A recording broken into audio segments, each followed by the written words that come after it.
Bună lume, sunt Trevor the Gamer și acesta este al doilea episod Astăzi vom continua această casă. Mi-am dat seama că nu arată bine cu acest cobblestone aici. Deci hai să îl schimbăm. Pam. Să mă scuzați dacă am un pic de lag sau iarăși auziți voce pe fundal. Da. Și vreau să vă fac un anunț că săptămâna asta, cred că sâmbătă, voi juca cu abonații, doar cu abonații. Da, nu cred că nu fac promisiuni. Dar voi juca Minecraft cu abonații pe servere non-premium. Unde, după cum vedeți, am făcut așa să arate casa. Hai să păstrăm de un etaj, nu vreți? Arată mult mai bine de un etaj, zic eu. Bă, nu știu, să spuneți pe comentarii cum vreți să fie casa. Să rămână cu 2 etaje, un etaj. Eu imediat distrug acest acoperiș. Pam, pam, pam. Da, bun, și după aceea vom face și vă voi învăța și cum să faceți o fermă de animale. Nu automată, așa, ca să arate bine, zic eu. Fermă din aia care să arate numai așa bine. Nu să fie așa automată. Bun, după ce ați ajuns la chestia asta, pam, ați făcut modelul acoperișului. Trebuia să fac cu 7 ce se împreună într-un singur bloc. Da, n-arată bine, bun. Acum, trebuia să am uitat să vă zic să faceți aici unul plus. Da? Așa. Oricum, scările vor fi ceva de genul așa ieșite, ca o castă rustică. Deci, pam, pam, pam, pam. Deci aici nu mă deranjează momentan. Și bun, vom face acoperișul din spruce wood, stairs, așa. Dar mă scuzați dacă chiar nu o să arate bine casa, pentru că acum am făcut-o, la primul episod am făcut-o ca să am și un episod informativ și ca să am ce face, să se uită lumea, să înțeleagă ce vreau să vă zic. Și bun, pam, pam, pam, pam. Și aici am zis hai să continuăm cu noi casa, că altfel lumea o să zică de mine că abandonez orice. Și nu vreau să cred că e greșit. Bun, mai lungim cu chestia asta vreodată.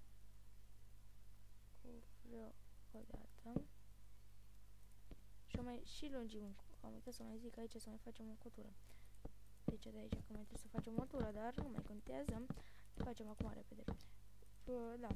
Și vreau să vă zic că o să fac și promovări. Promovările sunt gratis. N-am de ce să cer bani ca ceilalți youtuberi să zic câteva cuvinte și ce număr de abonați. Nu, gratis, frate, m-am hotărât eu acum. Și oricine poate să facă abon. Și va fi un pic mai, vor fi mai lungi, zic eu. Mai bine mai lungi decât foarte scurte și scumpe, știți? Cum are Rafael.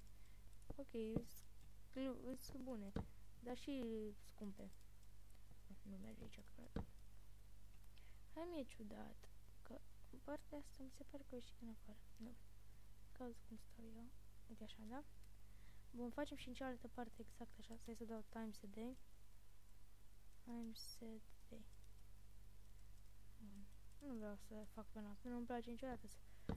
Da, bun, și în al doilea episod vă voi învăța cum să vă zic, ce să vă învăț. Vă voi învăța diferite lucruri în Minecraft și dacă voi juca în al treilea episod un alt joc. Al doilea episod va fi chiar mâine, sper să vă uitați. Și așa, bun, aici mă gândesc să las așa cu lemn, care le dă un aspect mai ciudat. Și cum sunt la casele așa, la rustice, mai punem la acoperiș două punem la... Aoleu, aici am uitat să scoatem cobblestone. Aici am uitat să scoatem cobblestone. Pe spate. Să-mi fie rușine. Bun, așa. După cum vedeți, am terminat așa. Hai să facem un interior, că doar știți. De obicei, în Survivor, să un pic să dau un moment chat. Nu video settings, music and sounds, server normal la 40. Bun. Deci știți că de obicei în Survivor faceți o casă mică pentru început, dar nu vreți așa. N-am luat orice. Dar știu că iau cu un nap, dar nu mai contează orice. Bun, deci am făcut așa, stai să golim. Veți avea nevoie. Aveți avea nevoie neapărat de un pat, da? Să un pic, aici era patul. Bun, luăm patul, punem aici. Așa, da, eu zic să facem un pat dublu, dacă tot, de obicei cred că se craftează cu 2 paturi, n-avea școa singur. Bun, putem pune ca noptieră și așa.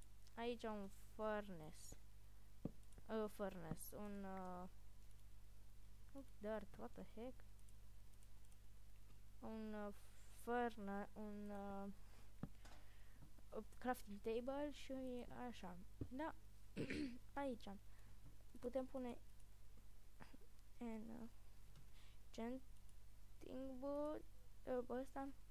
enchanting table, mai putem pune și un chest, să luăm cu niște armuri aici. Combat.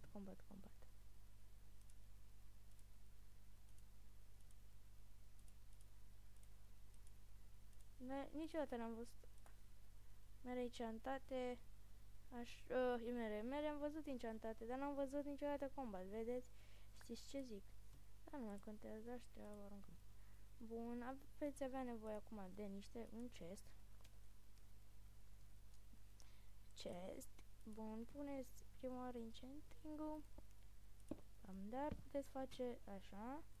Pentru început, cam așa arată bine. Puneți aici armura, pam, da? Și acum aici, hai să vă zicem de lumină. Aici va fi, da, lumina. Cum o facem? Eu m-am gândit ca primul, așa, dacă te-ai dus la redstone și ai găsit redstone-uri și să faci cuburi de redstone și să faci redstone lamp. M-am gândit să facem gen aici, unde? Aici, așa.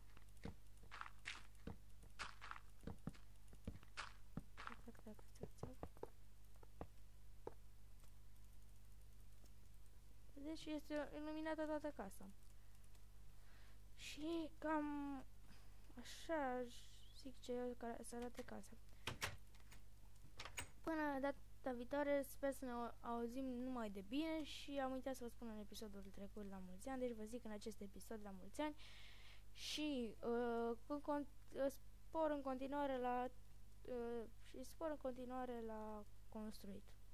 Așa am terminat și la revedere!